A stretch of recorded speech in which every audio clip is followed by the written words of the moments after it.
Tiap hari kita nge-tap kartu, scan QR, atau transfer uang. Tapi, pernah kepikiran nggak sih apa sebenarnya uang di zaman serba digital ini? Hari ini, kita bakal bongkar sistem di baliknya dalam bahasan uang, bank, dan aturan mainnya. Coba bayangin deh, kamu lagi di kasir, tinggal tap ponsel dan selesai. Transaksi beres dalam sekejap.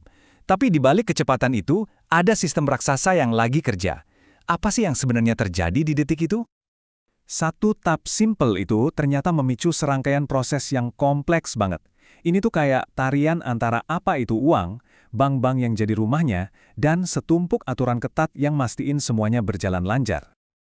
Oke, kita mulai dari pengalaman kita sehari-hari aja ya, yaitu dunia pembayaran non-tunai. Dari sini kita akan coba bongkar sistem yang lebih besar lagi. Yang kita lihat kan cuma tap, selesai, cepet banget. Tapi sebenarnya, di balik layar yang pindah itu bukan duit fisik loh, tapi sebuah janji digital. Nilai berpindah dari satu akun ke akun lain, murni dalam bentuk data. Nah, inilah inti dari dunia non-tunai. Nah, biar ngerti sistemnya, kita mesti balik dulu nih ke akarnya.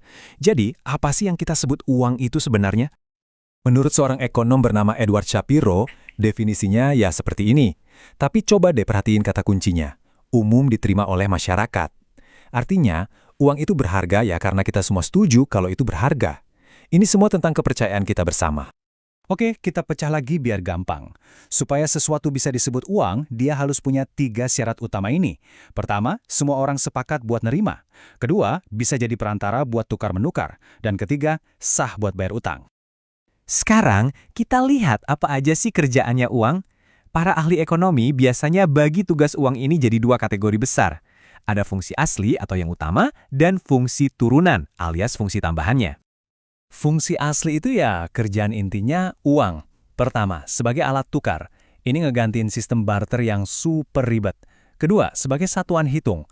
Jadi kita punya patokan yang sama buat ngasih harga ke barang, mulai dari secangkir kopi sampai sebuah rumah. Seiring berjalannya waktu, fungsi uang nambah lagi, jadi makin canggih. Dia bisa jadi standar buat bayar nanti-nanti, kayak cicilan. Bisa jadi cara kita nyimpan hasil kerja keras kita. Dan tentunya, bikin kita gampang banget buat mindahin kekayaan. Oke, sekarang kita udah tahu ya apa itu uang. Tapi, dalam hidup sehari-hari, kita tuh berinteraksi sama 2 jenis utama. Ada uang kartal dan uang giral. Bedanya apaan tuh? Uang kartal itu gampang. Ini uang yang bisa kamu sentuh dan lihat. Duit kertas sama koin-koin di dompet kamu itu loh. Ini uang resmi yang dikeluarin sama negara lewat bank sentral. Dan peredarannya diatur ketat. Nah, ini nih yang seru, uang giral. Ini tuh bukan uang fisik, tapi sebuah klaim atas uang di bank. Saldo di rekening yang kamu akses lewat m-banking, nah itu dia uang giral. Intinya ini adalah janji digital dari bank kalau mereka nyimpenin uang buat kamu. Dan inilah mesin yang ngejalanin seluruh sistem pembayaran non-tunai kita. Uang-uang ini, apalagi uang giral, pastinya nggak melayang-layang di udara kan? Mereka tinggal di sebuah tempat, yaitu lembaga keuangan. Yuk kita intip lebih dalam. Gampangnya, ada 2 pemain utama di sini. Pertama, ada bank, yang perannya kayak jantungnya sistem. Mereka ngumpulin dana dari masyarakat yang nabung, terus dipompa lagi ke ekonomi lewat pinjaman. Di sisi lain, ada industri keuangan non-bank atau IKNB. Anggap aja mereka ini spesialisnya. Ada asuransi, dana pensiun, sampai perusahaan pembiayaan buat kredit kendaraan. Dengan uang yang begitu banyak dan lembaga yang juga banyak banget, siapa dong yang mastiin semuanya main sesuai aturan? Nah, disinilah sang wasit masuk lapangan.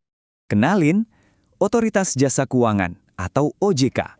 Mereka ini adalah lembaga independen yang punya satu tugas super penting.